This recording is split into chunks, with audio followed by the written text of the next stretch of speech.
Good morning. And welcome to First Church Unitarian in Littleton, Massachusetts. My name is Gaynor, and I'm honored to serve as a member of the Standing Committee. Please read our community, it's great, that you have found us today and that you are joining us for our hybrid service. And we particularly welcome any newcomers to our wonderful church community. Please read our Community Matters newsletter, which is available on the website, and where you will find information about our religious education program and church activities. I'll also note that our Share the Plate charity this Sunday is the Stone Soup Kitchen Ministries of Ayer. And you'll see in the Community Matters that there's a discussion at the bottom of that page, about the Stone Soup Cafe, which is not a charity. It's a for-profit organization in Greenfield, so please ignore that information.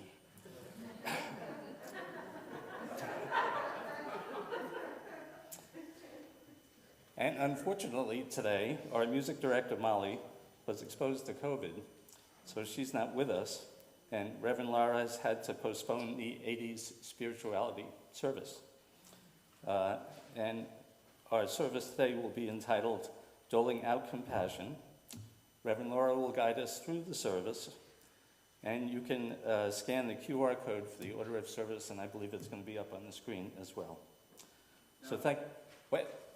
No, it won't. Okay. So scan those QR codes.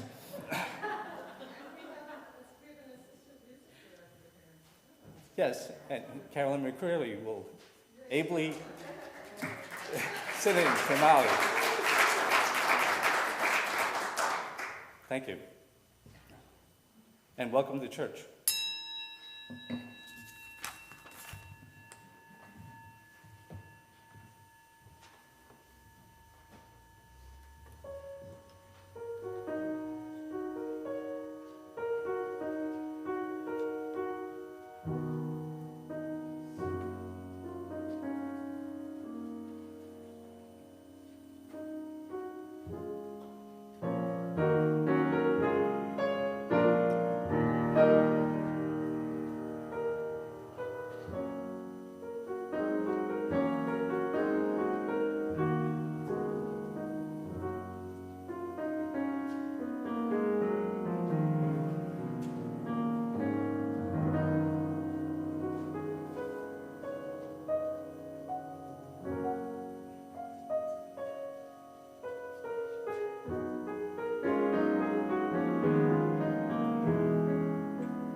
I am dust particles in sunlight.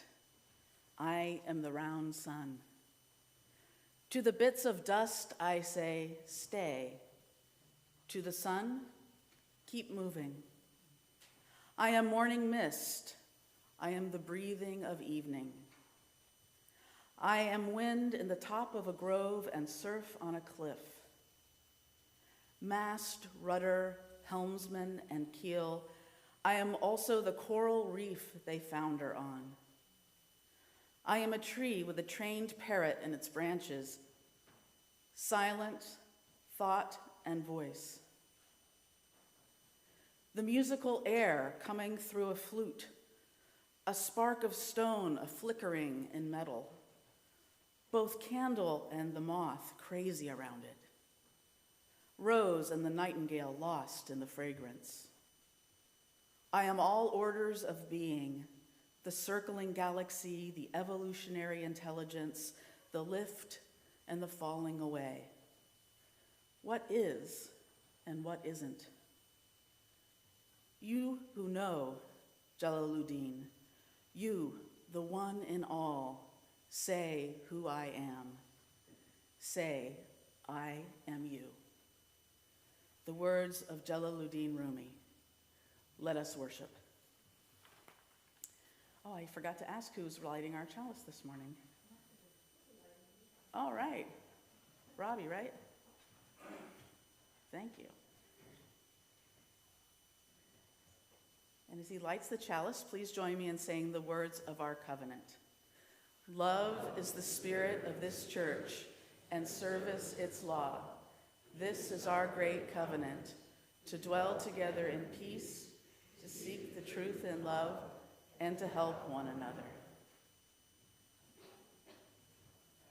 Got it? All right. Thank you. Well, good morning. I join with David in welcoming you here to First Church Unitarian in Littleton. My name is Lara Hoke, pronouns she, her, and I'm so happy and lucky to be the minister serving this incredible congregation. David covered pretty much everything. I just want to apologize if you got a special mohawk or mullet for the 80s service. Sorry about that. But hopefully it won't grow out, because in a couple of weeks we'll try the 80s service again. And I want to thank Carolyn McCreary so much. We're so lucky to have an actual retired music director in our midst to step up in these kinds of occasions. And we hope, of course, that Molly stays well or doesn't. She's feeling a little sick, but we hope she stays negative for COVID in any case. So yes, special welcome to those of you who are new with us. And I hope you will join us if you're here in the sanctuary afterwards in the vestry. Just follow us out there for some fellowship and coffee. If you're online, please check out the website if you haven't already, fculittle.org. And you can find a lot more information about us there and ways to contact us if you wish.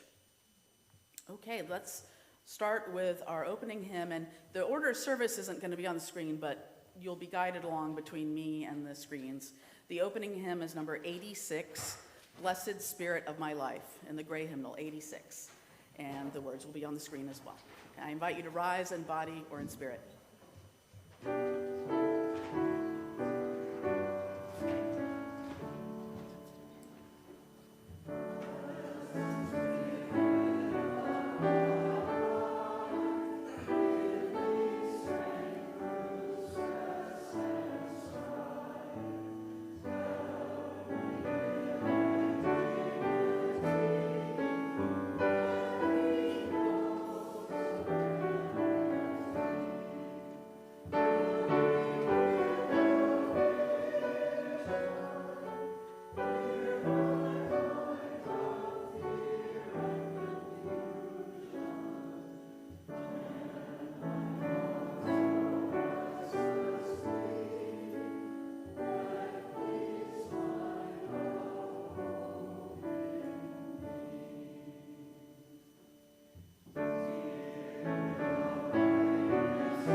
Good morning. I'm sure many of you know this wonderful story. Alexander's horrible, no good, very bad day. Oops. I went to sleep with gum in my mouth, and now there's gum in my hair. And when I got out of bed this morning, I tripped on the skateboard, and by mistake, I dropped my sweater in the sink while the water was running. I could tell it was going to be a terrible, horrible, no good, very bad day. At breakfast, Anthony found a Corvette Stingray car kit in his breakfast cereal, and Nick found a junior undercover agent code ring in his breakfast cereal box. But in my breakfast cereal box, all I found was cereal. I think I'll move to Australia. In the carpool, Mrs. Gibbons let Becky have a seat by the window. Audrey and Elliot got seats by the window, too. I said I was being scrunched. I said I was being smushed. I said, if I don't get a seat by the window, I'm going to be car sick. No one even answered. I could tell it was going to be a terrible, horrible, no good, very bad day. At school, Mrs. Dickens liked Paul's picture of a sailboat better than my picture of an invisible castle. At singing time, she said I sang too loud. At counting time, she said I left out 16. Who needs 16? I could tell it was going to be a terrible, horrible, no good, very bad day. I could tell because Paul said I wasn't his best friend anymore. He said Philip Parker was his best friend, and Albert Maya was the next best friend, and I was only his third best friend. I hope you sit on a tack, I said to Paul. I hope the next time you get a double-decker strawberry ice cream cone, the ice cream part falls off the cone and lands in Australia. There were 2 cupcakes in Philip Parker's lunch bag, and Albert got a Hershey bar with almonds, and Paul's mother gave him a piece of jelly roll that had a little coconut sprinkles on top. Guess whose mother forgot dessert? It was a terrible, horrible, no good, very bad day. That's what it was, because after school, my mom took us all to the dentist, and Mr. Fields found a cavity just in me. Come back next week, he said, and I'll fix it. Next week, I said, I'm going to Australia. On the way downstairs, the elevator door closed on my foot, and while we were waiting for my mom to get the car, Anthony made me fall where it was muddy, and then I started crying because of the mud. Nick said I was a crybaby, and while I was punching Nick for saying crybaby, my mom came back with the car and scolded me for being muddy and fighting. I'm having a terrible, horrible, no good, very bad day. I told everyone, everybody. No one even answered. So then we went to the shoe store to buy some sneakers. Anthony chose white ones with blue stripes. Nick chose red ones with white stripes. I chose blue ones with red stripes, but the shoe man said, we're all sold out. They made me buy plain old white ones, but they can't make me wear them. When we picked up my dad at his office, he said I couldn't play with his copy machine, but I forgot. He also said to watch out for the books on his desk, and I was careful as could be, except for my elbow. He also said don't fool around with the phone, but I think I called Australia. My dad said please don't pick him up anymore. It was a terrible, horrible, no good, very bad day. There were lima beans for dinner. I hate lima beans. There was kissing on TV. I hate kissing. My bath was too hot. I got soap in my eyes. My marble went down the drain, and I had to wear my railroad pajamas. I hate my railroad pajamas. When I went to bed, Nick took back the pillow he said I could keep. And the Mickey Mouse nightlight burned out, and I bit my tongue. The cat wants to sleep with Anthony, not me. It has been a terrible, horrible, no good, very bad day. Mom says some days are like that, even in Australia. I think we've all been there.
Thank you so much to Peter Ersland for singing so beautifully for us.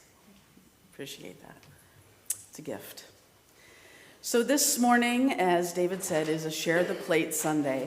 About once a month, instead of taking an offering for the good works that we do here, we collect an offering to give to a worthy charitable cause, often one that's local to us. And that's the case this morning. And this morning, you're going to hear about Stone Soup Kitchen of Ayer from a director of Stone Soup Kitchen Ministries, Cyndi Lavin. So I invite Cyndi up.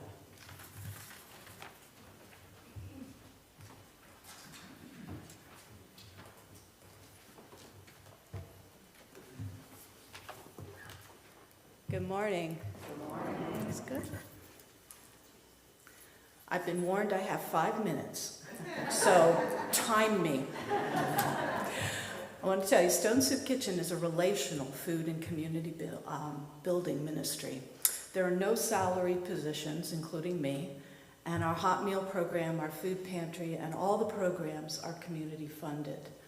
So the most often asked question that I get about Stone Soup Kitchen is where the name came from. If you don't know the children's story of Stone Soup, you really need to read it. There are many versions, but my favorite follows the experience of a hungry traveler who can't get anyone in the village that he comes to feed him. So he sets up a huge cooking pot in the middle of the town square, and he begins to boil a pot of water with a big stone in it. And of course the villagers come by and they're very curious, and he tells them that he's making stone soup, and he'll be very happy to share it with them when it's done. So you can guess what happens next. Each villager all of a sudden remembers that they have a little bit of this, a little bit of something extra that they can come that'll make the soup taste better. And by the end of the day, they're all able to enjoy a delicious meal together, making this the story of the first potluck. And that's why I chose that. So the second most often asked question is why we sponsor programs like a craft gathering, reading tutoring, and Chinese lessons. It's because Stone Soup Kitchen is relational ministry. And part of our mission is to alleviate food insecurity and hunger. And the hot meal is our centerpiece. But we also provide many other types of opportunities for people from all parts of our community to come together. All these community building activities focus on helping our guests to form relationships with more community members, oftentimes across the typical divides that keep people from socializing with each other. Everything is free. There is never a fee for anything that we do, and everything we do has to apply to everyone. It can't be just for one community or one group. So we offer, obviously, the potluck. That's our centerpiece, and a social hour that goes with that. We have a food pantry that has no ID, residence, or income restrictions. We have specialty pantry bags at that pantry for people with celiac or who are vegetarian, need low sodium, or for people that have no cooking facilities. We have what we call peel and eat bags, where literally everything in it, you can pop the top and eat it with a spoon right out of the can. We have fresh produce as well as pantry staples and homemade cookies. We have a cookie brigade. We give out encouragement cards for various seasons and holidays that are made by different groups, oftentimes children. We have a substance use disorder support group. We provide resources for rehab and shelter. We do literacy tutoring. We have volunteers who can help guests with paperwork. Monthly craft gathering, which I already mentioned. We do hygiene supplies and haircuts, free haircuts. Distribute socks, hats, and gloves. All of our other clothing is outsourced to a partner. We do the Chinese lessons. We have a bilingual story time for children. And we've become a pop-up vaccine site and more for the Neshoba Associated Boards of Health. We distribute seeds and seedlings for vegetable gardens. The Ayer Community Garden supports that, and other people. Girl Scouts give us cookies and Valentine treats for our guests. We have classes on cooking and meal planning, do wellness checks and workshops like heart health, diabetes, healthy aging, through, again, the Neshoba Associated Boards of Health. Several banks, local banks, help us do programs on household budgeting, account balancing, and financial scams. We have an Addiction 101 program, and oftentimes we'll just have an informal Q&A session with local experts, like people in town government who help our guests to understand how things work, how they can get things done and get help. Additionally, the church where we are located offers emergency sub-zero shelter, and Stone Soup helps with that, and also offers showers. And again, we help with that as well. We are not Living Water Fellowship. We are a separate organization, but we are located at Living Water. They give us free run, and we are very blessed to be in partnership with them. Coming soon, we have math tutoring, and we hope a medical van, which will be able to provide a lot more medical services.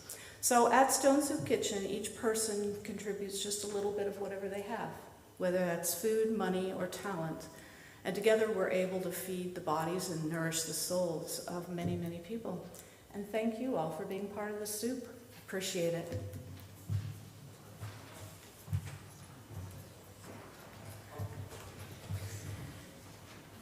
So any loose cash that's put into the plate this morning will go to Stone Soup Kitchen.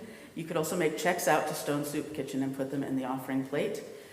If you are with us online, you could send in a check made out to Stone Soup Kitchen to the address Stone Soup Kitchen, 41 Littleton Road, Ayer, Massachusetts, 01432. You could look for the email that Monica Pillman sent around a little earlier this week that also has a link for you to donate online if you wish. This morning's offering for the good works of Stone Soup Kitchen will now be given and received in grateful appreciation.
Please join with me in the words of our community response.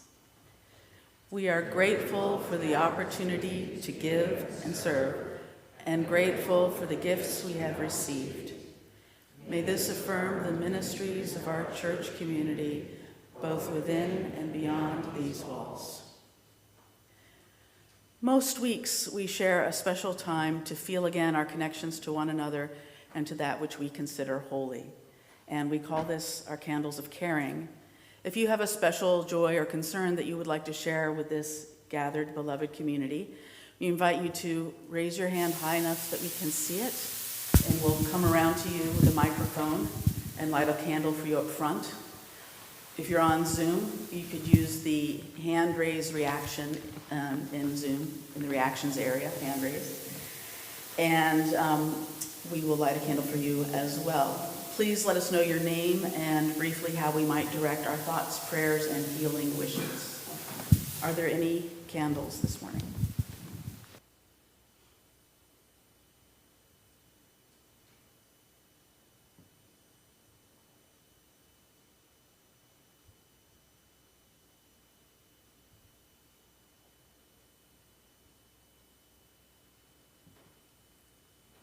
Amen, and blessed be.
Say you're driving.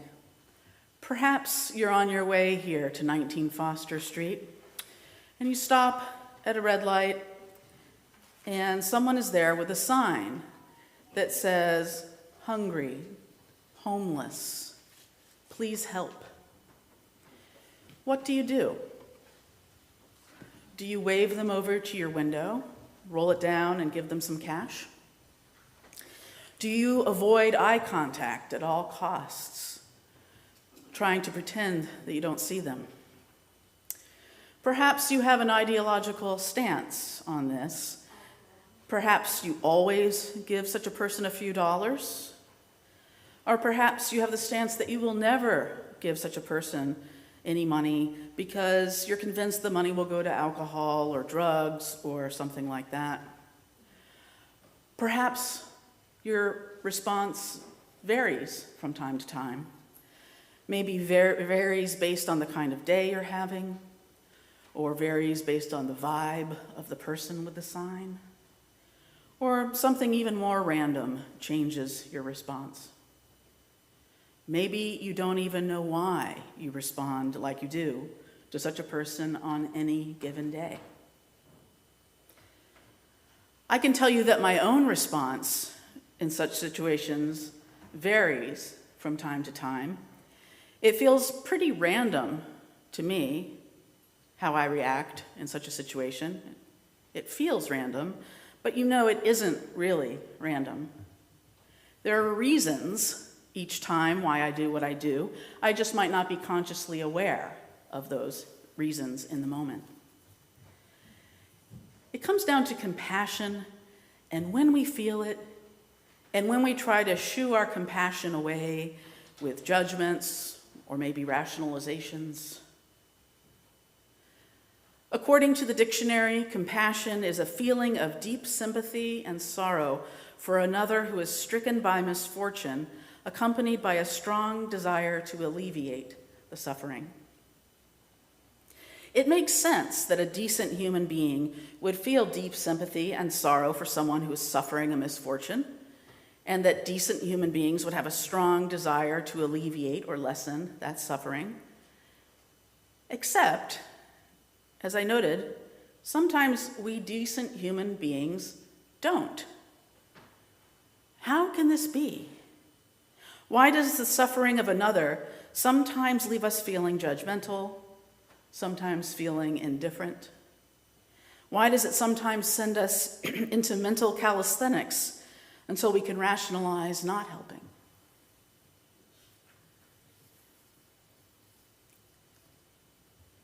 Whenever I watch television, whether a mindless sitcom or a more serious drama, I'm always amazed that we viewers so often love the characters in spite of their obvious flaws.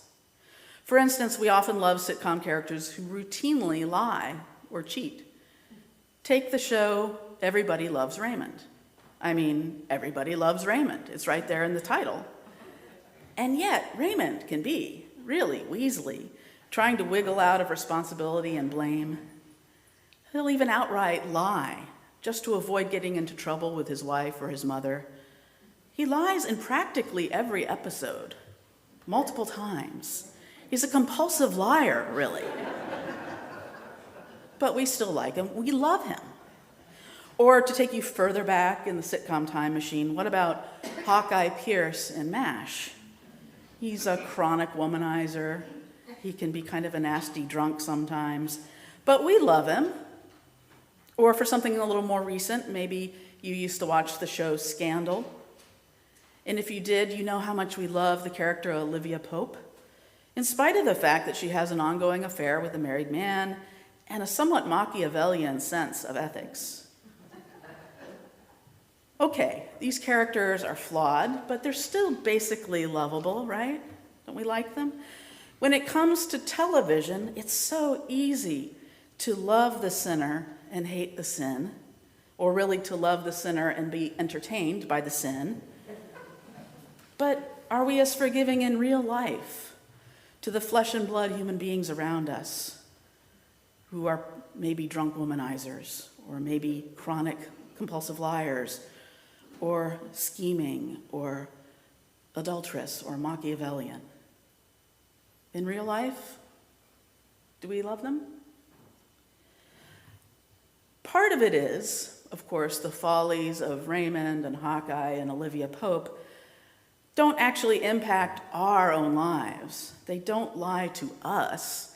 They don't cheat on us. They don't let us down. They might trespass, but they don't trespass against us. But part of it is that we, as television viewers, have that third-person omniscient view. We know and see the bigger picture of the character's life and their actions. We see the overall situations they're in and the many good and kind things they might do in addition to the negative things that they do. We can forgive their trespasses because we know that they're so much more than their mistakes and misdeeds, and we know that there are so many other circumstances happening in their lives, and we see those too. So we give them the benefit of the doubt and our compassion. At the 2011 Unitarian Universalist General Assembly, our annual business meeting, there was the Ware lecture we talked about, Martin Luther King's Ware lecture last week. There was a Ware lecture in 2011 given by Karen Armstrong. She is a scholar of comparative religion, and she created an initiative known as the Charter of Compassion. It's an effort to bring out the Golden Rule as a unifying force across religious traditions. As she put it in her Ware lecture, each one of the major faiths has at its core the ethic of compassion. But even going back before the so-called great world religions, Armstrong notes the compassion of the ancient Greeks. We tend to think of the ancient Greeks as warlike, and they were in some ways, but she reminds us that there's another side. She notes at the height of their intellectual renaissance in the 5th century BC, the Greeks invented the genre of the tragic drama. and the whole citizenry of Athens were obliged to attend plays. This wasn't a matter of choice, it was a civic duty, and people were even let out of prison to attend these plays, she tells us. What the Greeks were doing, she said, was putting suffering on stage so that the audience came together and watched a person in an extremity of agony, faced with an impossible decision, faced with awful results of actions, faced with the utter sorrow of human life. And when they saw this, she says, each person felt that they were not alone. We all suffer. Even those who are most fortunate will die an uncomfortable death. We will all get sick. We all have pain, disappointment, and sorrow. Armstrong notes, is something that unites human beings is this ongoing disappointment and sorrow. And in the course of the play, the leader of the chorus would turn to the audience and say, "Weep. Now weep, weep for Oedipus, a man who in real life you would probably shun, a man who inadvertently killed his father and married his mother, two very basic taboos. Now weep for Oedipus," the chorus leader commanded. And the Greeks did literally weep. They didn't just wipe an embarrassed tear from the corner of their eye. They wept aloud because they believed that weeping together created a bond between human beings, Armstrong writes. It created a citizenry. Perhaps so-called must-see TV, or now must-see streaming shows, are the late 20th century and early 21st century version of this. We watch the same programs, and we feel compassion for the characters. We weep for them, or at least feel for them, in a way that we sometimes have trouble doing for our real-life neighbors. And when we watch the same shows and talk about them together at the proverbial water cooler, or perhaps more likely on social media, there's an interesting form of bonding. We connect with each other by relating to life's difficulties and sufferings and to human failings. But getting back to Karen Armstrong's major focus on the Golden Rule and her belief that at the core of all the world's major religions is compassion, she reminds us that in a time not so far from the ancient Greeks, back 500 years before Jesus, lived Confucius and what we now know as China. And Armstrong believes that Confucius was the first one on record to spell out the Golden Rule. His disciples asked him to describe the single thread connecting all his teachings. And Confucius said, "Shu," which is translated likening to oneself, or never treat others, says Confucius, as you would not like to be treated yourself. As challenged as we can be at times to find compassion for our neighbor, what about other folks? Armstrong notes, the world religions insist that you cannot confine your compassion and your benevolence to your own group. You must have what another Chinese sage called jian'ai, concern for everybody. Otherwise, as Jesus said, if you just like the people who like you, there's not much merit in that. That's just something like group egotism. The Leviticus says, love the stranger, love the foreign. Jesus says, love your enemies. Prophet Muhammad, peace be upon him, says, reach out to all tribes and nations, as Armstrong points out. So part of it is it's sometimes easier to feel compassion in theory than in reality, easier to find compassion in fiction and theater than in nonfiction in real life, and it's easier to feel compassion when we don't feel personally wronged or threatened by someone. I saw an interesting experiment on National Geographic television. It was an experiment with hot sauce. So you had a subject of the study, the person they were actually studying, brought into a room, and they could see someone across the way, and the scientist conducting the experiment tells them that there's a one-way mirror, so they can see the person across the way, but that person can't see them. And the person that they see is down in front of a bowl of soup and 3 jars of hot sauce.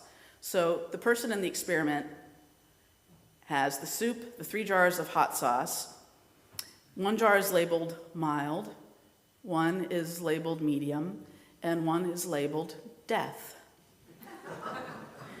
And then they're told the person they're seeing through that mirror is going to have to eat the bowl of soup if they want to get paid, and they'll be paid only if they eat the entire bowl of soup. And so then the actual subject of the experiment is told to put some hot sauce in, and they get to determine which of the 3 hot sauces and how much. And it turns out, you'll be happy to know, that almost everyone chooses the mild sauce.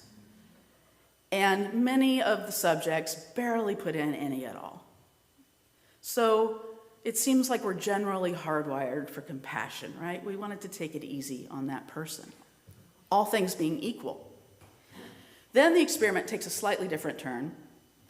Same thing, except this time, the person who will be picking the hot sauce, the real subject of the experiment, is now run into by somebody in on the experiment, but unbeknownst to the subject.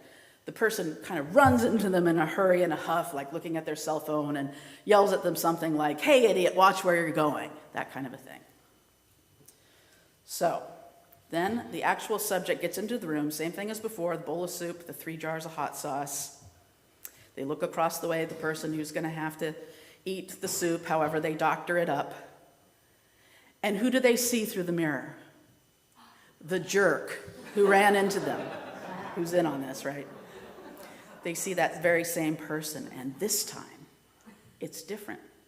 This time, the subjects mostly, almost all, put death hot sauce into the soup.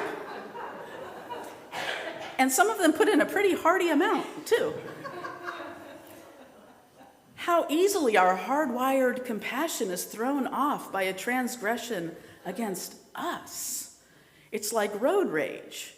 It doesn't really take that much to throw us all out of whack, so far from our better selves. But finally, happily, there's a third version of the experiment. New test subjects, of course. Same thing as the last one, with the jerk who's in on it, running into the person, being on their cell phone, yelling something really rude at them. The only difference is, this time, the person, the scientist who's in the room with the real subject of the experiment and the bowl and the 3 sauces, who has been very kind of matter-of-fact and business-like, just the facts kind of thing in the first 2 versions of the experiment. This time, the scientist engages the subject in just a little more friendly manner, a little more personable, kind of looks right at them, right after their run-in with the jerk. This time the scientist says something to connect with them along the lines of, "Oh, I like your shirt," or offers them a little water this time, which they didn't before, or just tells them to be comfortable, which they didn't bother doing before. Just little things, tiny kindnesses, just for a minute or less. And what happens this time? The subject looks across the way, sees the jerk that ran into them, and this time, more often than not, they actually choose the mild hot sauce, sometimes medium, but mostly mild. And almost nobody this time around picks death. And all it took, the only difference, was for the scientist to just for seconds share the tiniest of personal kindness with them.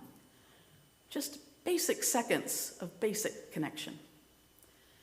So we are all hardwired for compassion, but it doesn't take much to throw us off track completely. But the good news is compassion is contagious, and it doesn't take much, really, to get us back on track, back to our better selves. The National Geographic show concluded that compassion is contagious, and you can actually get better at it by experiencing compassion. The chemical oxytocin is released in your brain when you experience compassion, And it naturally makes you feel more empathy. It actually stimulates your empathy. So it turns out, if you practice random acts of kindness and compassion out in the world, you are actually creating kindness and compassion in others. You can be that middle person who de-escalates potentially negative situations, maybe without ever even knowing it.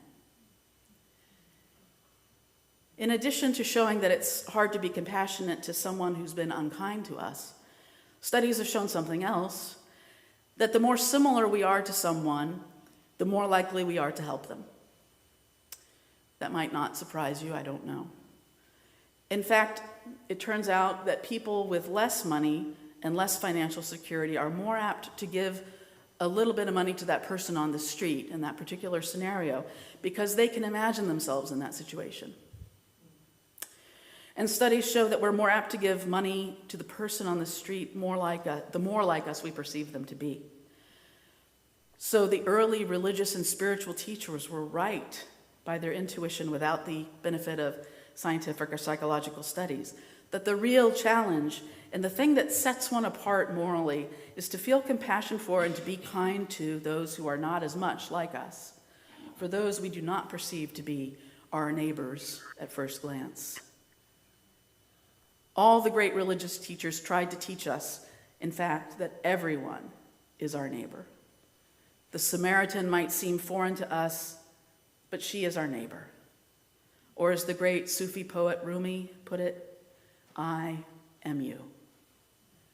That seems to be, at the end of it all, the key to being compassionate and to getting better at compassion, to see everyone's suffering as your own suffering. Because really, it is. Everything else is an illusion. There's so little difference between us. You and I, on a cosmic scale, we're twins. We're identical. You and I and any other person on earth, twins. In the grand scheme, the differences between me, an animal, and other animals, the differences are tiny. We living creatures are all so much more alike than not. It's like the word that Confucius used, shu, meaning likening to oneself. It's like the ancient Sanskrit word namaste. The divine in me bows to the divine in you. It's like the ancient Mayan word, in Lakesh. The word used instead of the pronoun you, in Lakesh means another myself, or I am another you. Yet sometimes negative events separate us from our better selves.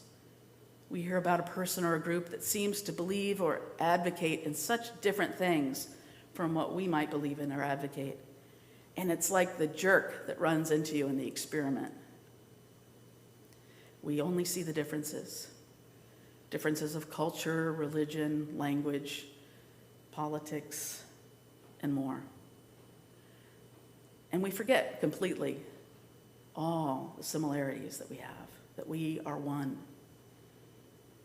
But human existence in this age is too precarious for us to go around choosing the death hot sauce. We are all on spaceship Earth together, all on the same journey, all journeying around the sun on the edge of the Milky Way, somewhere in the middle of nowhere in the cosmos. We must at least widen our circle of compassion to include all life on Earth. That's a good start. As the Dalai Lama said, love and compassion are necessities, not luxuries. If you want others to be happy, practice compassion. If you want to be happy, practice compassion. May we practice until our compassion is perfect. May it be so. Blessed be, and amen. Our closing hymn is in the gray hymnal. It's number 151, I Wish I Knew How, and you'll also see the lyrics on the screen. I invite you to rise in body or spirit.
For our closing words, I invite you, if you're comfortable and with the permission of the person next to you, to hold hands or touch elbows or shoulders or feet or anything that works for you, or simply to put your hands out and feel the energy between us and those who are with us virtually for our closing words.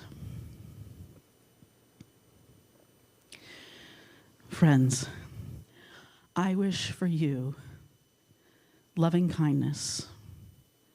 I wish for you freedom from suffering and the causes of suffering. I wish for you the mild hot sauce or the sauce of your choosing. And may you do that which you wish to be done to you, to others, always. May it be so. Blessed be, and amen. Please be seated.